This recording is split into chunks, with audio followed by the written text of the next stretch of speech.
आम्ही तांजावूरला जाण्यासाठी निघालो आहोत. बृहदेश्वर मंदिराची यात्रा सुरू झाली आहे. रात्रीच्या वेळी तांजावूरकडे जाताना रस्ता खूप शांत आणि सुंदर होता. They know मतलब रोड पता होता है हमको क्या है क्या नहीं है. We are new to this road और दूसरा रोड थोड़ा सा खराब शुरू हो चुका है. बारिश है ऊपर से तो देखो ये स्पीड ब्रेकर बहुत ही संभाल कर we have to drive this.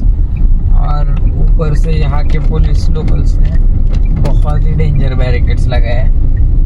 Directly obstruct हो जाते, बीच में ही आ जाते, दिख नहीं जाते. और रेडियम किस किस के बैरिकेड को रेडियम नहीं है. थोड़ी सी मुश्किल ड्राइव है. मुश्किल मतलब we have to concentrate on our ride and move on. आम्ही बृहदेश्वर मंदिराच्या दिशेने निघालो. ह्या मंदिराला दक्षिणामेरू असेही म्हणतात. गाडीतून जाताना दुरून मंदिरचा विशाल गुंबद दिसू लागला. हा अद्भुत दृश्य होता. आम्ही मंदिराच्या विरुद्ध पार्किंग एरियामध्ये गाडी पार्क केली. आम्ही आता बृहदेश्वर मंदिराच्या मुख्य दरवाजावर उभे आहोत. इथले शिल्प हे चोल काळच्या अप्रतिम शिल्पकलेचे प्रतीक आहेत. वरच्या भागातील पॅनलांवर याली, मकर, नगार आणि इतर काल्पनिक प्राणी कोरले आहेत, जे शक्ती आणि संरक्षकतेचे प्रतीक आहेत. कमानी आणि स्तंभांवर नटराज, गणेश, पार्वती आणि विविध अवतारांचे सूक्ष्म नटलेले चित्र दिसतात. प्रत्येक कोरीव कामात कथात्मक दृश्य माधुरी आणि धार्मिक अर्थ दडलेला आहे. तळभागी आढळणारे शिलालेख दान, उत्सव आणि स्थापत्याची माहिती देतात, ज्यामुळे येथे इतिहास जिवंत होतो. हे सर्व शिल्प नुसते सजावटीपुरते नाहीत, तर ते भक्त, कला आणि सामाजिक जीवन यांची कहाणी सांगतात. आम्ही आता बृहदेश्वर मंदिराचा नकाशा बघत आहोत. हा नकाशा पाहिल्यावर समजतं की हे मंदिर किती विस्तृत आणि नियोजनबद्ध आहे. संपूर्ण मंदिर परिसर 730 फूट लांब आणि 350 फूट रुंद आहे. मध्यभागी मुख्य गर्भगृह, त्याच्या सभोवती प्रदक्षिणापथ आणि चारही बाजूंनी छोटे मोठे मंदिरांची व्यवस्था दिसते. या नकाशावरून स्पष्ट होतं की चोल राजांनी केवळ धर्माचीच नव्हे तर शास्त्रीय वास्तुशिल्पाचीही खोल समज ठेवली होती. गर्भगृहापासून गोपुरापर्यंत प्रत्येक भागाचे नेमके स्थान आणि आकारमान दर्शवलेलं आहे. आता येतो सर्वात आश्चर्यकारक गोष्ट, या मंदिराच्या बांधकामात वापरलेले दगड. या मंदिराच्या मुख्य शिखराची उंची 216 फूट आहे आणि सर्वात महत्त्वाचं म्हणजे या शिखराच्या अगदी टोकावर 80 टन वजनाचा एक विशाल ग्रॅनाइटचा शिरा बसवलेला आहे. आता तुम्हाला वाटेल 80 टन म्हणजे काय? हे एका मोठ्या व्हेलच्या वजना इतका आहे. आणि हा दगड 216 फूट उंचीवर कसा बसवला असावा?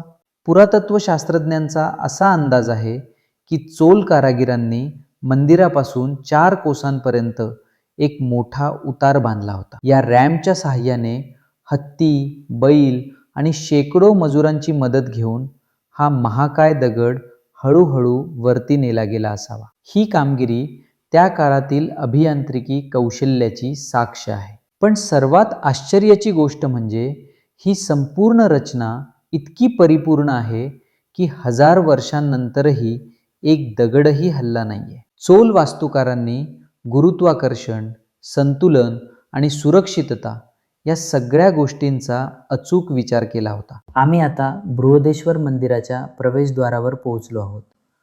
इथे प्रवेश करण्यापूर्वी आपल्याला चपला काढायच्या आहेत. पवित्र भूमीवर उघड्या पायांनी प्रवेश करणं हा हिंदू परंपरेचा भाग आहे. हे भांडार मंदिर प्रशासनाने भक्तांच्या सोयीसाठी उभारलेलं आहे. चप्पल सुरक्षित ठेवून आता आपण मुख्य प्रवेशद्वाराकडे जाऊ. मुख्य द्वारातून आत गेल्यावर लगेच आपल्या नजरेत येतो नंदी मंडप. हा नंदी मंडप अतिशय भव्य आणि वैभवशाली आहे. पण सर्वात लक्षणीय गोष्ट म्हणजे या मंडपाच्या छतावरील रंगीबेरंगी चित्रकारी. पारंपरिक तंजावूर शैलीतील या चित्रांमध्ये छतावर कोरलेली फुलांची नक्षी, कमळाचे पाकळे आणि ज्यामितीय आकृत्या अद्भुत सुंदर दिसतात. आता पाहूया या मंडपातील शिल्पकारी. इथे आपल्याला दिसतात राजा राजराज चोल पहिला आणि त्याच्या वंशजांची मूर्ती. या शिल्पांमध्ये राजाची भव्य मुद्रा, त्याचे राजसी वस्त्र आणि मुकुट स्पष्टपणे कोरलेले आहेत. या शिल्पांवरून समजतं की या मंदिराचे निर्माते कोण होते. हा नवीन नंदी सुमारे 35 टन वजनाचा आहे. आम्ही पुढे सरकत गेलो तेव्हा अचानक आमच्या कानावर एक मधुर आवाज आला, शहनाईचा. पूजेचे हे पवित्र वातावरण अतिशय पुण्यमय वाटत होतं. या दोन्ही वाद्यांच्या संगमाने निर्माण झालेला आवाज इतका पावन होता की आमचा आत्मा शांत झाला.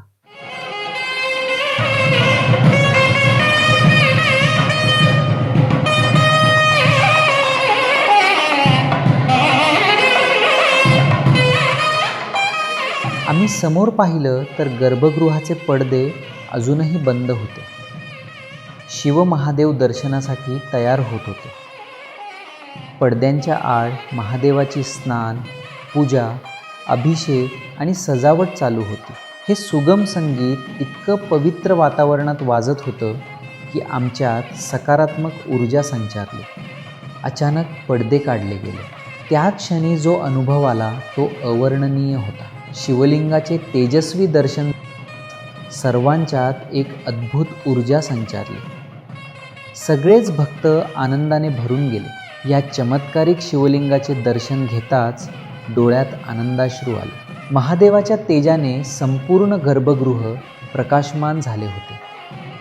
शहनाईचा आवाज अजूनही वाजत होता. जणू साक्षात शिवाच्या उपस्थितीत संगीताची अर्पणा करत होता.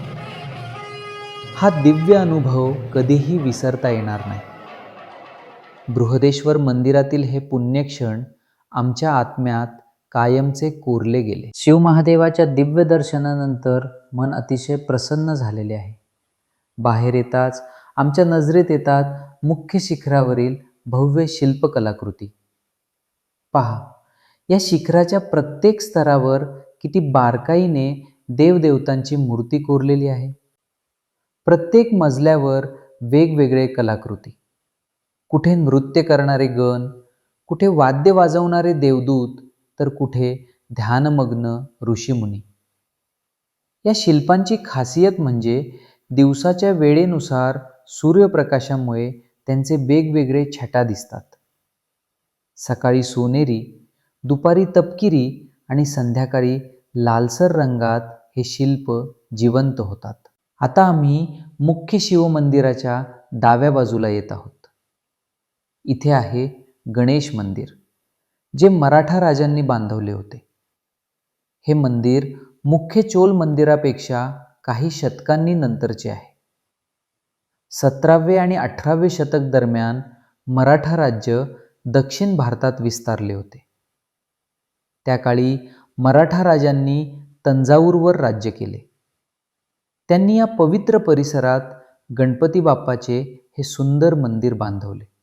गणेशजीची प्रतिमा अतिशय सुंदर कोरलेली आहे. विघ्नहर्ता म्हणून गणपती बाप्पाला सर्व धर्मीय कामांच्या सुरुवातीस पूजले जाते. मराठा राजांनी देखील शिवमंदिरात येण्यापूर्वी गणेशाची पूजा करण्याची परंपरा सुरू केली. इथे एक गोष्ट लक्षणीय आहे. चोल आणि मराठा या दोन्ही राजवंशांनी शिवभक्तीत योगदान दिले. 1000 वर्षांचे अंतर असूनही दोन्ही संस्कृतींनी या पवित्र स्थळाला समृद्ध केले. या गणेश मंदिरातील स्थापत्य पाहून समजते की मराठा कारागिरांनी चोल परंपरेचा आदर ठेवला, पण आपली वैशिष्ट्यपूर्ण शैली कायम ठेवली. हे दोन्ही संस्कृतींचे सुंदर संगम म्हणता येईल. इथे उभे राहून आपल्याला दिसते की कला, धर्म आणि संस्कृती कशी काळाच्या पलीकडे जाऊन एकत्र येतात. चोल आणि मराठा दोन्ही महान परंपरा या एकाच अंगणात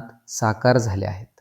आता आम्ही मुख्य शिवमंदिराच्या उजव्या बाजूच्या मागील भागात येत आहोत. इथे आहे सुब्रह्मण्य देवाचे पावन मंदिर.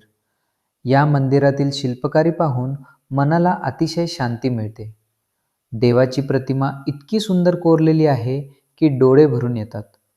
सुब्रह्मण्य देव म्हणजे शिवपुत्र कार्तिकेय, जो युद्धाचा देव मानला जातो.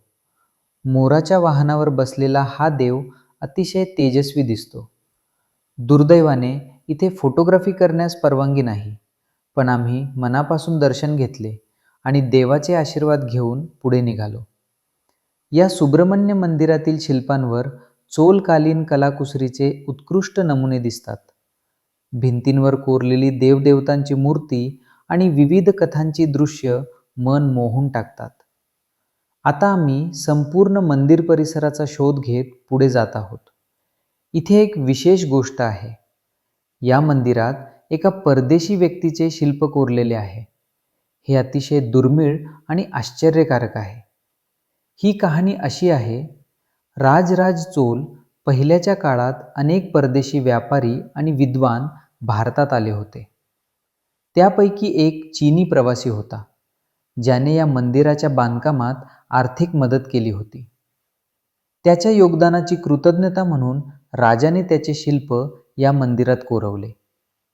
हे सांस्कृतिक सलोख्याचे प्रतीक आहे आणि दाखवते की चोल काळ किती खुला आणि समावेशक होता.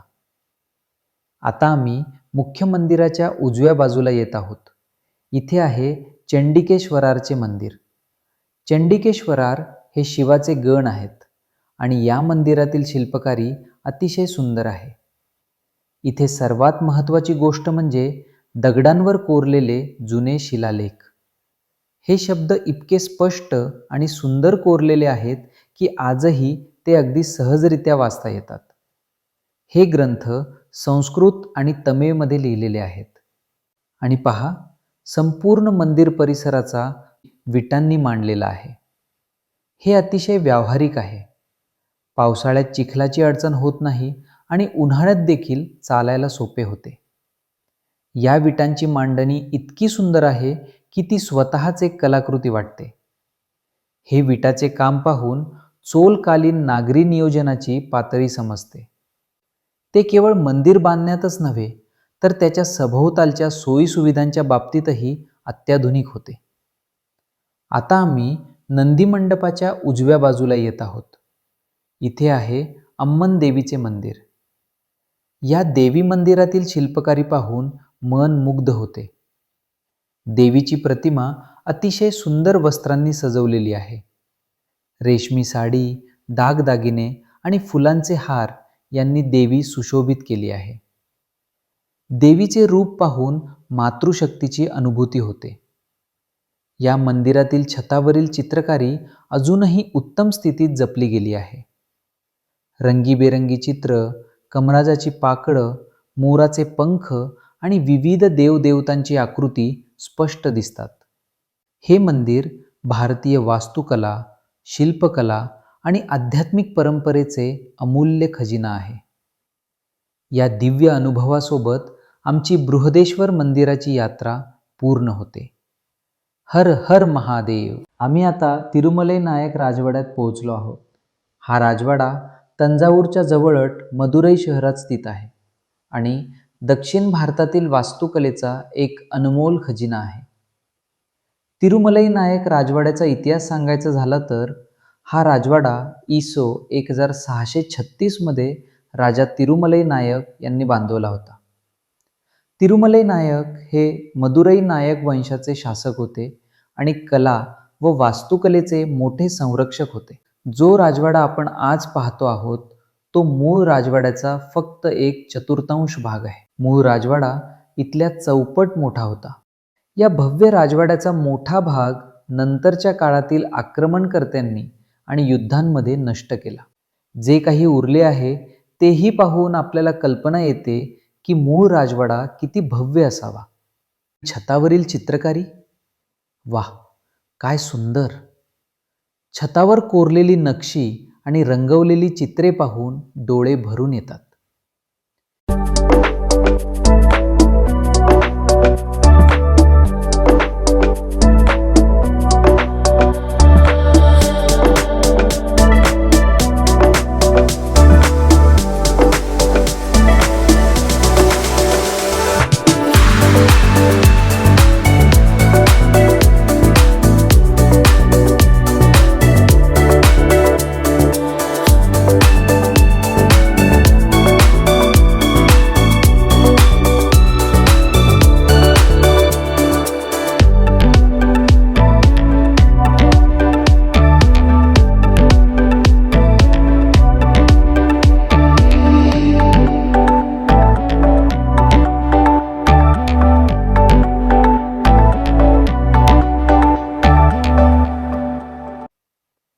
राजवाड्यातील हवेशीर व्यवस्था पाहून आश्चर्य वाटते. इथे नैसर्गिक वायुसंचाराची अद्भुत व्यवस्था केलेली आहे. छतावर लहान लहान खिडक्या अशा पद्धतीने बनवल्या आहेत की सतत हवा फिरत राहते. या खिडक्या इतक्या सुंदर पद्धतीने मांडल्या आहेत की ते स्वतःच एक सजावट वाटते. प्रकाशाची व्यवस्था देखील उत्कृष्ट आहे.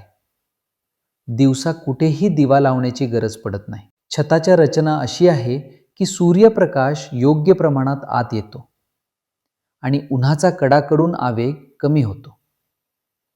हे पाहून समजते की त्या काळातील वास्तुविशारदांना नैसर्गिक वातानुकूलनाचे विज्ञान माहीत होते. भिंतींची जाडी आणि छताची उंची अशी आहे की उन्हाळ्यातही इथे गारवा राहतो आणि पावसाळ्यात पाणी साचण्याची समस्या होत नाही, कारण पाण्याचा निचरा होण्यासाठी योग्य मार्ग तयार केले आहेत. या सगळ्या वैशिष्ट्यांमुळे समजते की तिरुमलई नायक केवळ कला आणि सौंदर्याचे संरक्षक नव्हते, तर त्यांना इमारत शास्त्राचे देखील चांगले ज्ञान होते. राजवाडा पाहिल्यानंतर आम्हाला भूक लागली होती, म्हणून आम्ही इथल्याच परिसरात जेवण केले.